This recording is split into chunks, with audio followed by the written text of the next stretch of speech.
জয়গুরু। আজকে আমরা বিশেষ প্রার্থনা সভার আয়োজন করেছি আমাদের সতীর্থ শ্রদ্ধাভাজন শ্রী সুকুমার দত্ত মহাশয়ের বাসগৃহে। তার কারণ, এই বাড়িতে শ্রী শ্রী ভগবত দুর্গার এবং শ্রী শ্রী চণ্ডী মাতার পূজা, ঘট পূজা অষ্টমী, নবমী এবং দশমীতে সম্পন্ন হয়েছে এবং আজকে 3 জন মানুষ শ্রী শ্রী ঠাকুরের সৎ মন্ত্র গ্রহণ করেছেন এই বাসগৃহে। শ্রী শ্রী ঠাকুরের শ্রীপাদপদ্মে একত্রিত হয়ে আমরা এখানে বিশ্বের প্রত্যেক প্রাণ, প্রত্যেক অস্তিত্ব এবং এই পরিবার সহ বৃহত্তর পরিমণি নিষ্ঠময় জীবনের প্রার্থনা পুরুষোত্তমের সেবাদপদ্মে আমরা প্রার্থনা চেষ্টা করেছি আমাদের সীমিত সাধ্য ক্ষমতা অনুযায়ী। এই প্রার্থনা সভার যে বিশেষ তাৎপর্য তা হচ্ছে যে আমাদের এই আর্য ভারতবর্ষে আমরা দীর্ঘদিন ধরে এই শারদীয়ার পূজার্চনা করে আসছি। এই দীর্ঘদিনের যে শারদ অর্ঘ্য নিবেদন, তার সাথে এই বাড়ির শারদ অর্ঘ্য নিবেদনের একটু মৌলিক তাৎপর্য আছে। এই পরিবার যখন এই পূজার সিদ্ধান্ত গ্রহণ করেন, তখন তার কিছু মৌলিক পার্থক্য এবং মৌলিক তফাৎ আমরা অনুভব করতে পারি। কারণ এই পরিবার শ্রী শ্রী ঠাকুর অনুকূলচন্দ্রের আশ্রিত। এই পরিবার প্রজন্মগতভাবে শ্রী শ্রী ঠাকুর অনুকূলচন্দ্রকে গ্রহণ করে পরম্পরা অনুযায়ী প্রজন্মগতভাবেই এই প্রশিক্ষণকে অনুশীলনের মধ্য দিয়ে এরা আত্মীকৃত করার সক্রিয় সচেষ্ট আপ্রাণতায় এখনো পর্যন্ত তারা সচেষ্ট হয়ে আছেন। সুতরাং এই পরিবার যখন দুর্গাপূজার আয়োজন করেন, তখন আমাদের তো একটু ভাবতে হয় যে অন্যান্য শারদীয়া পূজার সাথে এই পরিবারের দুর্গাপূজার বেসিক ডিফারেন্সটা কোথায়, মৌলিক তাৎপর্য বা মৌলিক পার্থক্য কোথায়। আমার ব্যক্তিগত জীবনে আমার শৈশবকাল থেকে যে বিগ্রহ, যে প্রতিকৃতির শ্রীপাদপদ্মে আমরা সমবেত হয়েছি, আমার অত্যন্ত শৈশবকাল থেকে শ্রী শ্রী ঠাকুরের সামীপ্য এবং সান্নিধ্য প্রাপ্তির মধ্য দিয়ে এখন এই 70 অতিক্রান্ত বয়সে আমার মাঝে মাঝে প্রায় মনে হয় যে শ্রী শ্রী ঠাকুর যেন একটা চলন্ত, একটা দুরন্ত, একটা ভরন্ত বিশ্ববিদ্যালয়। এই কারণেই অসংখ্য অজস্র বিষয় যে আমাদের জানা এবং বোঝার বাইরে, শ্রী শ্রী ঠাকুরের সেবাদপদ্মে তা প্রতি মুহূর্তে যেন উন্মোচিত হয়েছে নতুনভাবে, নতুন রূপে, নতুন ভাবগ্রাহিতা নিয়ে, নতুন মার্মিক ব্যঞ্জনায়, আত্যন্তিকতার সাথে সেগুলো যেন উন্মোচিত হয়েছে। কেমন উন্মোচিত হয়েছে, কিভাবে উন্মোচিত হয়েছে, তার তাৎপর্য বিশ্লেষণ কি? শ্রী শ্রী ঠাকুরের সামনে এই শারদ পূজায় তিনি প্রত্যেকবার শারদীয়া উৎসবে আশীর্বাণী প্রদান করতেন। একদিন আশীর্বাণী প্রদান করার সময় শ্রী শ্রী ঠাকুর প্রদান করার কিছুটা আগে বারবার তিনি ডিকশনারি খুঁজে একটা শব্দের অর্থ জিজ্ঞেস করছেন, সেটা হচ্ছে শারদ মানে কি। তালিবর সয়াকার বয়শূন্যর দ, শারদ এর মানে কি, এর রুট কি, এর ধাতুগত অর্থ কি, বারবার তিনি জিজ্ঞেস করছেন। যারা বিশিষ্ট বরেণ্য বিদগ্ধ বরিষ্ঠ জন, তারা বিভিন্ন অভিধান পর্যালোচনা করে শ্রী শ্রী ঠাকুরকে বললেন, শারদ কথাটা সৃষ্টি হয়েছে তালিবর শয় রি ফলা থেকে, শ্রী থেকে। ঠাকুর বললেন, তুই এর মানে কি? তখন বললেন, বধ করা এবং হিংসা করা। তাহলে শারদীয়ায় আমরা কি শিখব? দেখবেন শারদীয়ায় মায়ের পদতলে একজন মহিষাসুর আছেন। এই মহিষাসুরের সাথে তার অসুর সম্প্রদায় আছে। অসুর একটা সম্প্রদায়, অসুর কোনো ভয়ঙ্কর জীব বা দানব নয়, অসুর একটা সম্প্রদায়। আর এই অসুর যে একটি সম্প্রদায়, অসুর যে একটা বিশেষ গুণসম্পন্ন অস্তিত্ব, শ্রীমদ্ ভগবদ্ গীতার 16 অধ্যায় দেখবেন স্বয়ং পুরুষোত্তম শ্রীকৃষ্ণ তিনি একটি অধ্যায়ের নামকরণ করেছেন দৈবাসুর সম্পদ বিভাগে যোগা। তার মধ্যে তিনি পরিষ্কারভাবে বলছেন তোমার মধ্যে দৈবী গুণ এবং আসুরি গুণ দুটোই ভরে দেওয়া হয়েছে। তোমাকে রাগিয়ে দিলে একরকম, তোমাকে প্রশংসা করলে একরকম। তোমার ভেতরে যদি এই দুটো গুণ না থাকতো তাহলে দু রকমের বহিঃপ্রকাশ তোমার ভেতর থেকে ঘটত। তাই আমাদের ক্ষেত্রে মানুষের ভেতরে বিভিন্ন পরিবেশ পরিস্থিতি অনুযায়ী এই দৈবী এবং আসুরি দুটো গুণই আছে। শ্রী শ্রী ঠাকুর বলছেন মায়ের উপাসনা, মায়ের আরাধনার মধ্য দিয়ে আমরা বধ করব সেই আসুরি মনোবৃত্তি এবং হিংসা করব সেই নিন্দনীয় মনোবৃত্তি, যা আজকেই সত্যানুসরণে আমাদের অধ্যর্য শ্রদ্ধেয় সন্তোষ দা আমাদের এখানে পাঠ করে শোনালেন। পরনিন্দা এবং দোষ ও দর্শন সত্যানুসরণের এই অধ্যায়টি পাঠ করে শোনালেন। সুতরাং আমরা খুব পরিচ্ছন্নভাবে বুঝতে পারলাম যে শ্রী শ্রী ঠাকুর এই শারদ পূজা সম্পর্কে আমাদের কি বলেছিল। দেখবেন মায়ের 10টি হাত, এই 10টি হাতের সাথে বড় অপূর্ব। ঠাকুর বলতেন যে বাড়ির মায়ের কটা হাত? সবাই বললেন দুটো হাত। তা বললেন দুটো হাত কিন্তু দিক হচ্ছে 10টা। নানান রকমের প্রাসঙ্গিক প্রয়োজনীয়তা সকাল থেকে রাত্রি পর্যন্ত বাড়ির মায়েদেরকে সামাল দিতে হয়, কিন্তু দুটো হাত দিয়ে 10টা দিকের তারা খেয়াল রাখেন বলে শ্রী শ্রী দুর্গার আরও একটি নাম হচ্ছে দশপ্রহরধারিণী। এই 10টা দিককে তিনি পালন করেন, নজর করেন এবং তার বিহিত ব্যবস্থা সম্পাদন করেন বলেই এই দশভুজা নামে তাকে চিহ্নিত করা হয়েছে। শ্রী শ্রী দুর্গার আরেকটি নাম হচ্ছে শাকম্ভরী। এই শাকম্ভরী মানে এই সময় আমরা যে নবপত্রিকার পূজা করি তার মধ্যে নানান রকমের গাছগাছালি ভেষজ একসাথে একত্রিত করা হয়। তার প্রত্যেকটি রাসায়নিক গুণ, তার প্রত্যেকটি রাসায়নিক তাৎপর্য মানব জীবন সম্পর্কে অত্যন্ত প্রয়োজনীয় এবং অপরিহার্য বলে এই নবপত্রিকার পূজা করা হয়। দেবীকে শাকম্ভরী নামে চিহ্নিত করা হয়েছে। তার হাতে দেখবেন 10টা হাতে 10টা অস্ত্র আছে। শ্রী শ্রী ঠাকুর জিজ্ঞাসা করলেন, এখনই ডিকশনারি দেখ, অভিধান দেখ, অস্ত্র কথার রুট কি? খুঁজে দেখা গেল যে অস্ত্র কথাটি এসছে অদন্তস্বয় হসন্ত অস ধাতু থেকে। অস এবং তয়রা ফলা, মানে ত্রাণ করা। তাহলে আমাদের অস্তিত্বকে যিনি ত্রাণের পথ দেখান, আমাদের অস্তিত্বকে যিনি ত্রাণ করেন, তাকেই অস্ত্র বলে চিহ্নিত করা হয়। আমরা শিশুকাল থেকে মায়ের ধমক খেয়েছি, মায়ের বকা খেয়েছি, মায়ের মার খেয়েছি, বাবার ধমক খেয়েছি, মার খেয়েছি, বকা খেয়েছি, শাসন পেয়েছি। অর্থাৎ এই যে এক এক সময় এক এক রকমের অস্ত্রের প্রয়োগ, এই জন্য মাকে অস্ত্র পূজাও মায়ের করতে হয়। অস্ত্র পূজা মানে হচ্ছে অস্তিত্বের পূজা। কোন পরিবেশে, কোন পরিস্থিতিতে, কোন প্রেক্ষাপটে, কোন ক্ষেত্রে কি ধরনের বাক্য, কি ধরনের ব্যবহার, কি ধরনের আচরণ, কি ধরনের প্রয়োগ করা প্রয়োজন। শ্রী শ্রী ঠাকুর খুব সংক্ষিপ্তভাবে বলেছিলেন, when to speak, how to speak and what to speak। কখন বলতে হবে, কি বলতে হবে, কেমন করে বলতে হবে। when to speak, how to speak, what to speak। এই যে অস্ত্রের পূজা আমরা এখন বর্তমানে এই সময়কালে দাঁড়িয়ে শারদ পূজার প্রচুর আড়ম্বর এবং বর্ণাঢ্য সম্মেলন এবং উৎসব প্রত্যক্ষ করছি। কিন্তু দুর্গাপূজার পর থেকে, দুর্গাপূজার আবহমানকাল দুর্গাপূজার পর মা চণ্ডীপাঠ হয়েছে। চণ্ডীপাঠের পর কোনো ব্যক্তি জীবনে কিন্তু আমরা তার কোনো প্রকাশ, আমরা তার কোনো চিহ্ন, আমরা তার কোনো ইম্প্যাক্ট আমরা কিন্তু খুঁজে পাচ্ছি। আর এই যে পূজা, ঠাকুর বলতেন পূজা কথাটা এসছে পয় দীর্ঘ বর্গের জয় হসন্ত, পূজ মানে হচ্ছে সম্বর্ধনা করা। সুতরাং আমরা মাকে যে সম্বর্ধনা করলাম, আমরা মাকে যে পূজা করলাম, এই পূজার যে তাৎপর্য তা কিন্তু আমাদের জীবন, আমাদের চরিত্র, আমাদের বাক্য, ব্যবহার, আচরণ এবং সংসার, পরিবেশ, প্রতিবেশী ভরে এবং জুড়ে আমাদের কাছে কিন্তু এসে পৌঁছলো না। এই পূজা আমাদের কাছে শুধু আক্ষরিক অর্থেই পূজা হিসেবে রয়ে গেছে। পূজা আমাদের জীবনকে সম্বর্ধিত করেনি। কেন করেনি? আমরা আমাদের আরাধ্যকে সম্বর্ধিত করতে শিখিনি।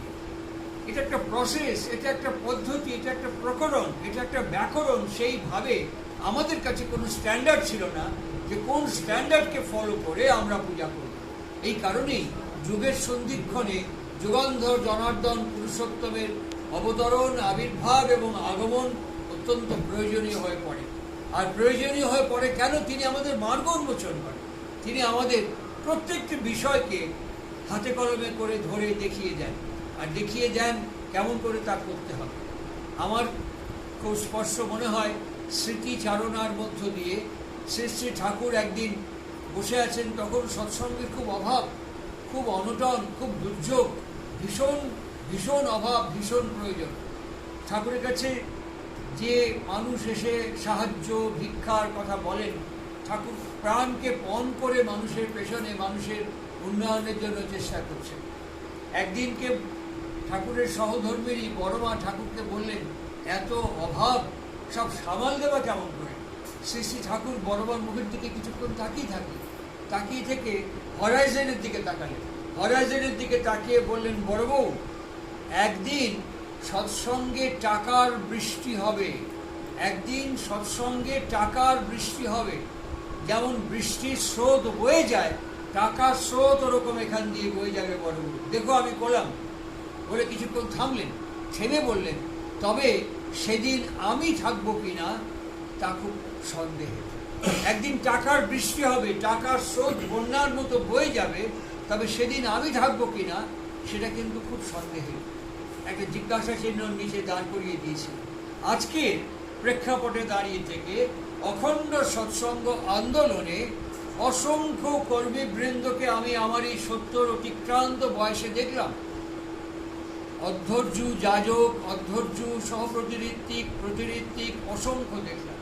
অসংখ্য দীক্ষিত এবং অসংখ্য সৎসায়নী ব্রতধারী ব্যক্তিকেও আমি প্রত্যক্ষ করলাম। কিন্তু ঠাকুরের একটা বাণী আছে, দীক্ষা আছে দক্ষতা নেই, জীবন আছে তার জেল্লা নেই। ঠাকুর বলতেন যে নাম জপ ধ্যান করলে পরে, নাম জপ ধ্যান এবং বিহিত যজন করলে পরে সেখানে মানুষ অসুস্থ হয় কম। স্বাভাবিক যদি অসুস্থতা হয়েও থাকে সেটা মানুষকে পীড়িত করে না, অকর্মণ্য করে না। কিছু কিছু পারিবেশিক জিনিসের ঐগুণ্যের সঙ্গে মানুষ অসুস্থ হয়ে পড়তে পারে, কিন্তু সেটাকে মনিটরিং করতে হয়, দেখতে হয় যে কেন অসুস্থ হলাম। অসুস্থ হওয়ার পেছনে ঠাকুর বলছেন, মনটা দুষ্ট হলেই জানিস রোগের আথাল হয়, সহজ পথে এড়িয়ে গিয়ে করবি ব্যাধি জয়। আজকে এই পরিবারের সাথে আমাদের এই তাৎপর্য হচ্ছে যে এখানে শ্রী শ্রী ঠাকুরের অসংখ্য বাণী গ্রন্থ আছে। আমি আমার এই জীবনে পরিক্রমার মধ্য দিয়ে আমার চোখে এখনো পর্যন্ত খুব কম সংখ্যক মানুষ পড়েছে, খুব অল্প সংখ্যক মানুষকে আমি দেখেছি যারা পড়ার দরকার নেই শ্রী শ্রী ঠাকুরের বাণী গ্রন্থের নাম বলতে পারে না। কটা বই আছে, ঠাকুর কটা বাণী গ্রন্থ রেখে গেছেন আমাদের কাছে গুপ্তধন হিসেবে, সম্পদ হিসেবে, আমরা সেই বাণী গ্রন্থের নামই জানি না। কিন্তু এই 50 বছর দেখি আমি সেই বাণী গ্রন্থের নাম বলতে পারবো না, বিষয়বস্তু বলছি না, খালি নাম বলছি। নাম কি কি বই আছে ঠাকুরের, নামই অনেকে জানে না। আর যদি নামই না জানি তাহলে আন্দোলন কি করে বুঝবো? যদি নামই না জানি বিষয় কি করে বুঝবো? আর যদি বিষয় না বুঝি ঠাকুরের গুণ তাৎপর্য, যাকে ঠাকুর বলছেন নাম করবি আর ধ্যান করবি, স্টেট তো গুণাবলী। বিজ্ঞান গুণ সম্পর্কে আমাদের বলছেন প্রপার্টি, কোয়ালিটি অ্যান্ড ক্যারেক্টারিস্টিক্স। এই প্রপার্টি, শ্রী শ্রী ঠাকুরের প্রপার্টি কি, তার কোয়ালিটি কি, তার চারিত্রিক বৈশিষ্ট্য কি, এগুলো তার বাণীর মধ্যে চিহ্নিত হয়ে আছে। কেন না তার বাণী এবং তার জীবন অভিন্ন, অখণ্ড, অচ্ছেদ্য, এর মধ্যে কোনো তফাৎ নেই। বাণীর সাথে জীবনে কোনো তফাৎ নেই। যেমন আমি একটা স্মৃতিচয়ন করছি, ঠাকুরের প্যারালিসিস হয়ে গিয়েছিল। ডক্টর বলেছিলেন যে প্রত্যেক দিন 200 মিটার করে হাঁটতে। যখন হাঁটতে গিয়ে একটা ব্রিদিং স্প্যাজম হচ্ছে, প্রবলেম হচ্ছে। ঠাকুরের হাত ধরে গেছে, সঙ্গে সঙ্গে চেয়ার যাচ্ছে, ছাতা যাচ্ছে, গাড়ু যাচ্ছে, গামছা যাচ্ছে, সব যাচ্ছে। ঠাকুর হাঁপাতে একটা চেয়ারে, হাতওয়ালা চেয়ারে বসে পড়লেন। জিজ্ঞাসা করলেন কতটা হাঁটা হলো? সবাই বললেন যে এই সামান্য, ম্যাক্সিমাম হয়ে গেছে, আর সামান্য একটু বাকি আছে, 200 মিটার হাঁটতে হবে, সামান্য একটু বাকি আছে। আমি দেখেছি প্রায় সমস্ত ভক্তবৃন্দ ঠাকুরকে বললেন ওটা কালকে হাঁটলেও হবে। ঠাকুর সবার কথা শুনলেন, সব্বার কথা শোনার পর বললেন, চল বাকিটুকু সেরে। তাহলে ভাবা, বলা এবং করা, ঠাকুরের বাণীর মধ্যে আছে ভাবা, বলা এবং করা। আমি তার জীবনে কখনো এর ব্যত্যয় দেখিনি। ভাবা, বলা এবং করার মধ্যে কোনো ফাঁক এবং ফাঁকি শ্রী শ্রী ঠাকুরের জীবনে আমি দেখিনি। আর তার ফলে এই ব্যক্তি চারিত্রিক বৈশিষ্ট্য, গুণগত বৈশিষ্ট্য যদি আমি না জানি, তার সম্পদ ঐশ্বর্য সম্পর্কে যদি আমার মস্তিষ্কের মধ্যে কোনো ছাপ বা কোনো চিহ্ন আঁকা না থাকে, তাহলে আমি কি ধ্যান করব, কি গুণের ধ্যান করব, কি চরিত্রের ধ্যান করব, কি বৈশিষ্ট্যের ধ্যান করব, আর আমি পাবই বা কি, আমার পক্ষে জুটবেই বা কি।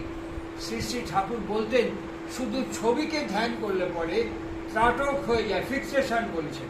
আমরা শুধু যদি ঠাকুরের ছবিকে ধ্যান করি, এটাকে বলতেন ত্রাটক, ফিক্সেশন হয়ে যায়। তিনি বারবার বলছেন কনসেন্ট্রিক হও, কনসেন্ট্রিক হও, ফিক্সেশন করে লাভ নেই, কনসেন্ট্রেশনের মধ্যে এগো। এই কনসেন্ট্রেশন হতে গেলে পরে তার বাণীর সঙ্গে আমার জীবন, তার চলার সাথে আমার চলা, তার ইচ্ছের সঙ্গে আমার ইচ্ছের যে সম্মেলন, যে ব্রিজ তৈরি হবে, সেটা কেমন করে হবে যদি আমার না জানা থাকে। সুতরাং আজকের যে অখণ্ড সৎসঙ্গ আন্দোলনের অজস্র অজস্র এবং অসংখ্য বিভাজিত প্রেক্ষাপটকে প্রত্যক্ষ করছি, সেখানে যাজক, অধ্যর্যু, সহপ্রতিনিধিকের পাঞ্জা যারা বা প্রতিনিধিকের পাঞ্জা যারা পাচ্ছেন, এরা শ্রী শ্রী ঠাকুরের পাঞ্জা পাচ্ছেন বলে আমার কাছে জিজ্ঞাসা চিহ্ন মনে হচ্ছে। কারণ তারা কিছু জানেন না যাজকের কি কাজ। ঠাকুর বলেছেন যাজককে কি করতে হবে, যিনি পাঞ্জা পেয়েছেন তিনি জানেন না, যিনি দিচ্ছেন তিনিও জানেন না। অধ্যর্যুর কি কাজ, আমাকে কি করতে হবে, যিনি পেলেন তিনিও জানেন না, জিজ্ঞাসাও করেন না। আবার যিনি দিচ্ছেন তিনিও জানেন না, তিনি বলেও দেন না।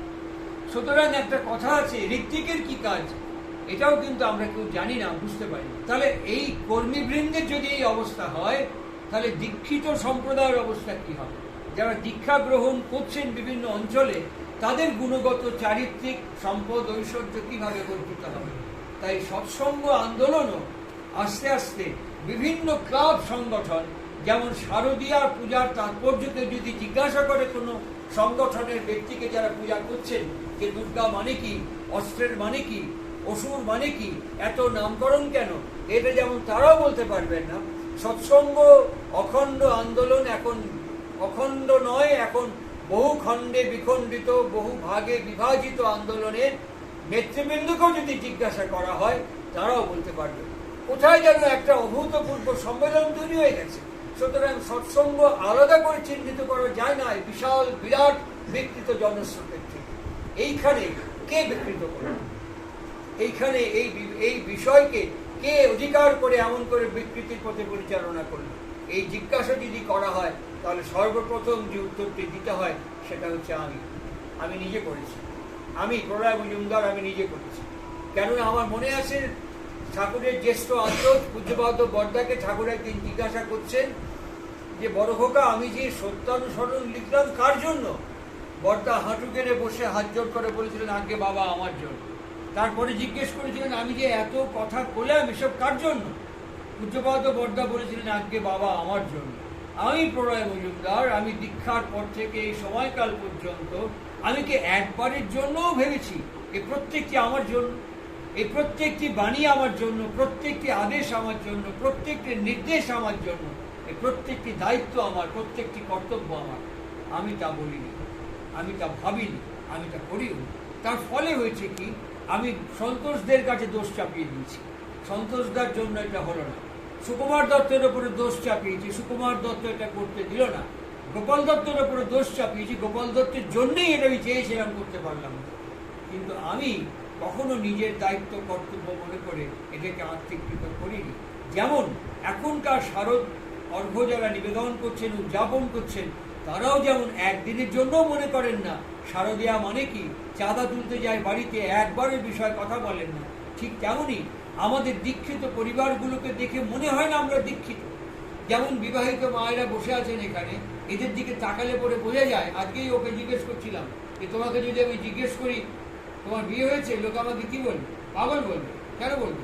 তোমার চিহ্ন আছে, সিঁথিতে সিঁদুর আছে, কপালে টিপ আছে, হাতে শাখা আছে। আমি দীক্ষা নিয়েছি, আমার কোনো চিহ্ন থাকবে না? আমি দীক্ষা নিয়েছি আমার কোনো পরিচয় থাকবে না? যদি বিবাহিত হওয়ার পরে একটা মায়েদের চিহ্ন বহন করে, তাহলে আমি দীক্ষা নেওয়ার পর আমার কোনো চিহ্ন থাকবে না?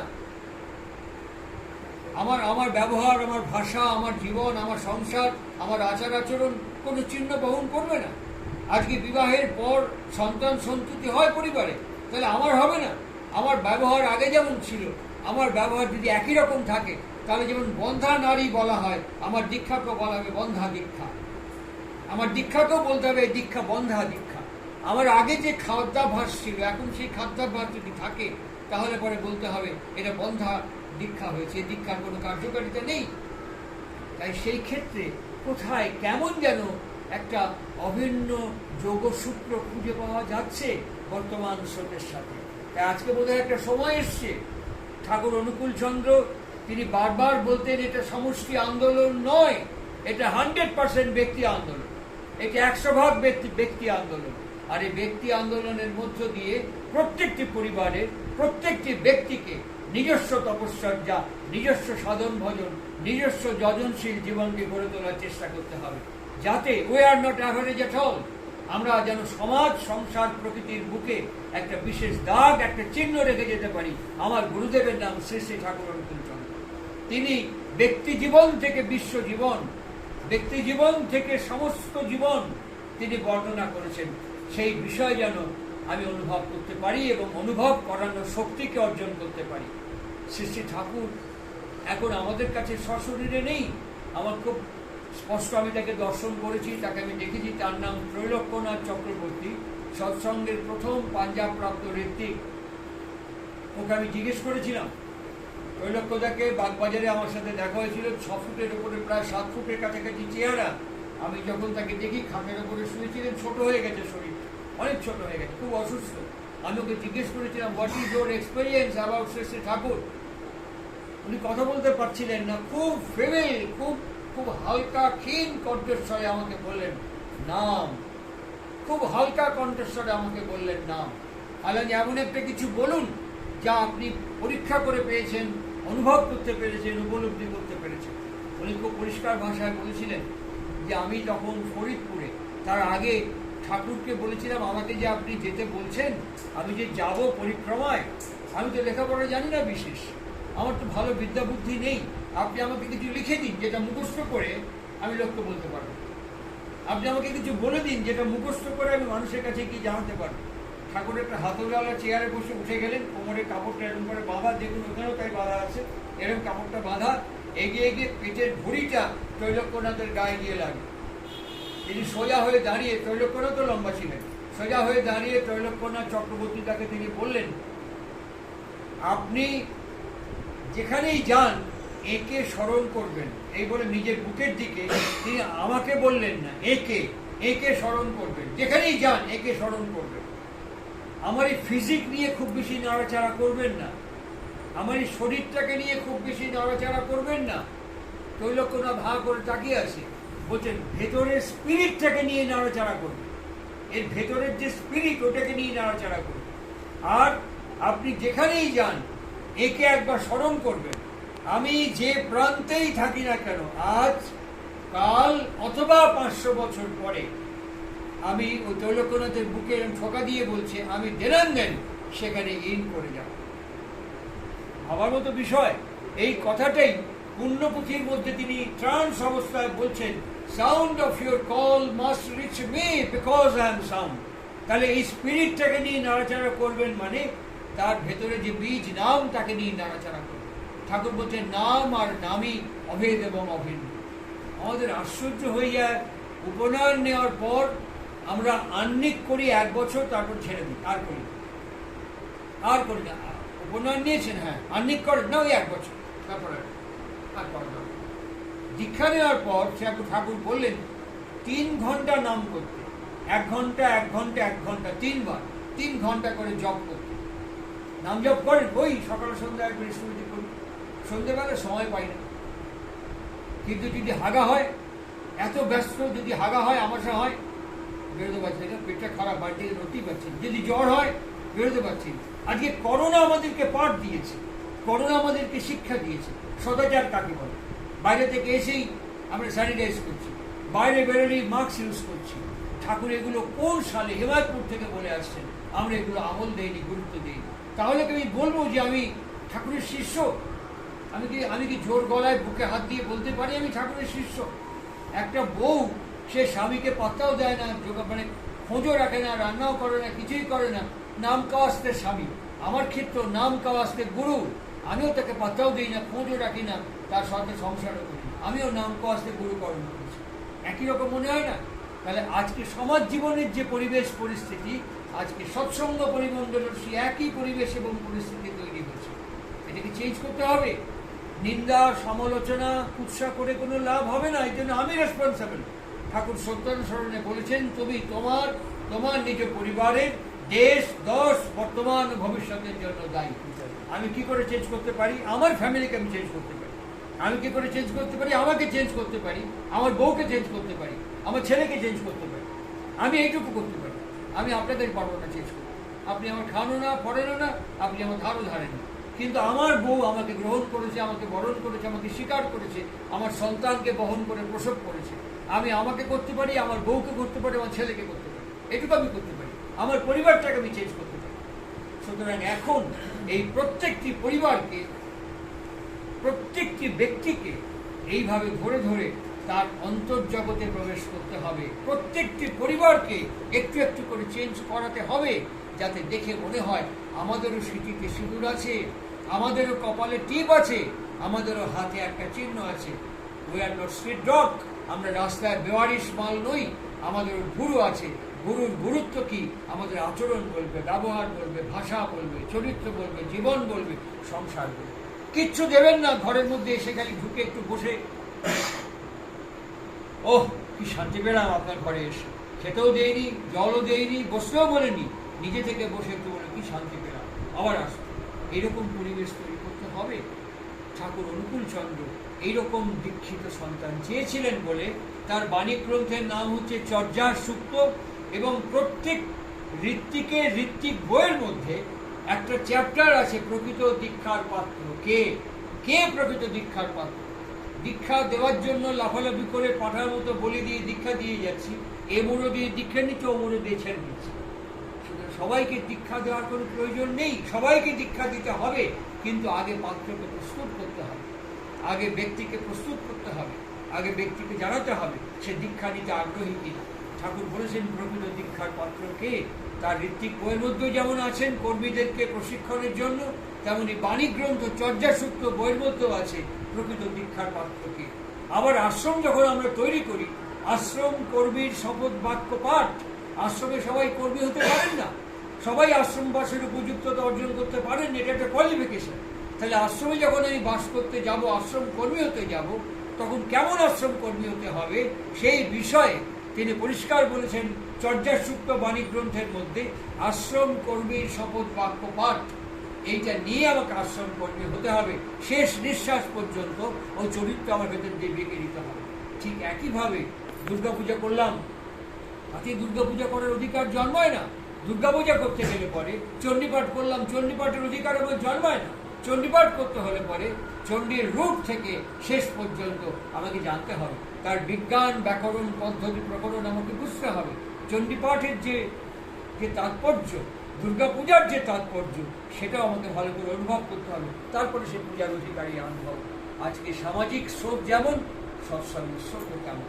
কিন্তু আশ্চর্য, নবদ্বীপে গেলে পরে ভাগীরথী এবং জলঙ্গি পাশাপাশি বয়ে যাচ্ছে আবহমান কাল, কিন্তু একটা ঘোলা জল, একটা কালো জল, ওখানে নৌকো যাতায়াত করছে, কিন্তু জল একত্রিত হচ্ছে না। একটা জল যদি চিহ্ন বহন করতে পারে, একটা দীক্ষিত শিষ্য গুরুর চিহ্নকে বহন করতে পারবে না? নিশ্চয়ই এটা অসম্ভব।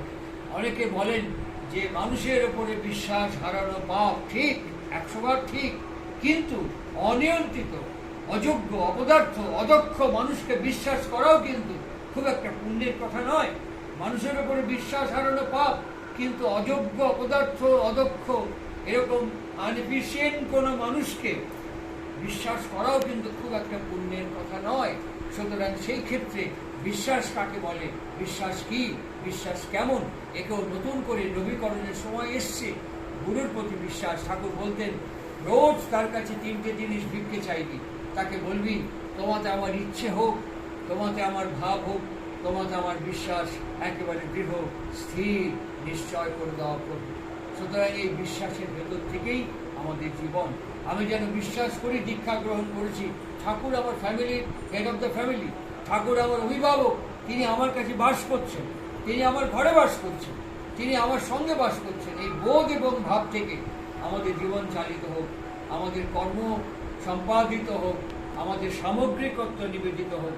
আজকের এই সৎসঙ্গের তাৎপর্য, এরা নতুন নাম গ্রহণ করেছে, তোমাদেরকেও বলছি যে এইভাবে আজকে থেকে শুরু করবে তোমার বাড়ির অভিভাবক, তোমার গুরু শ্রী শ্রী ঠাকুর।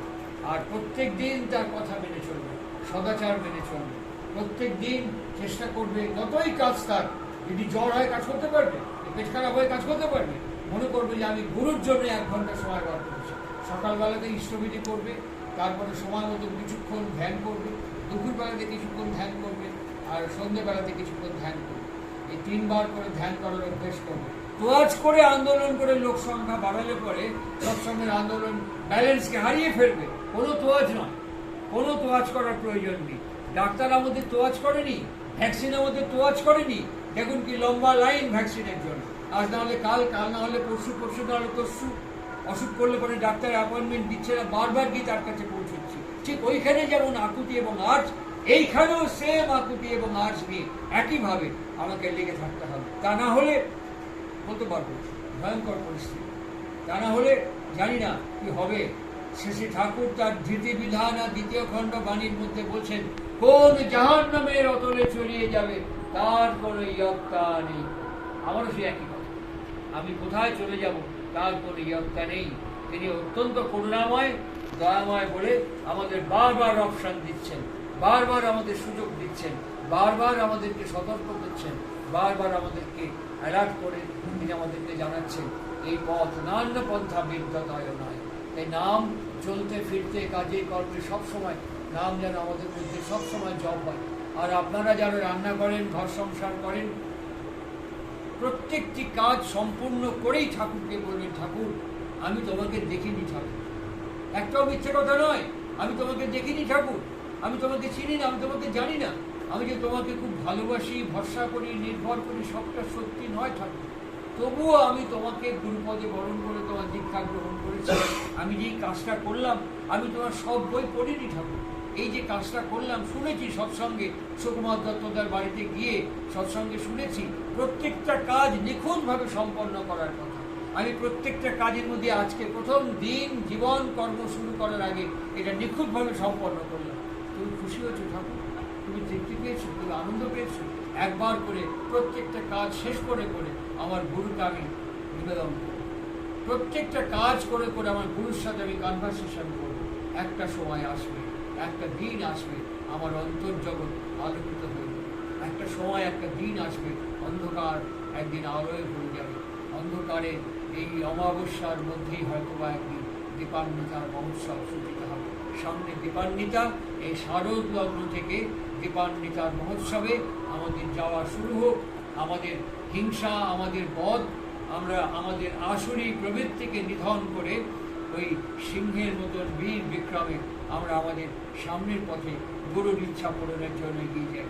এই প্রার্থনা সভার তাৎপর্য, এই দুর্গাপূজা এবং চণ্ডী পূজার তাৎপর্য এই পরিবার গ্রহণ করেছে বলে খুব জোরের সাথে আমি বলছি, খুব প্রত্যয়ের সাথে আমি বলছি, অন্যান্য পরিবারের সঙ্গে এই পরিবারের অনেক তফাৎ, অনেক পার্থক্য, অনেক ব্যক্তিগত আচার আচরণ, খাওয়া দাওয়া, চলাফেরা, মর্নিং টিল নাইট অনেক তফাৎ।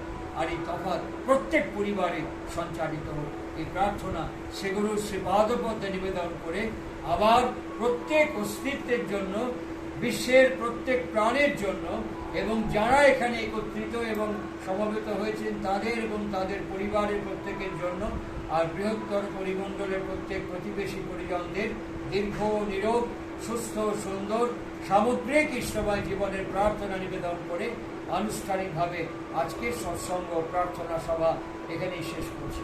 বন্দে পুরুষোত্তমম।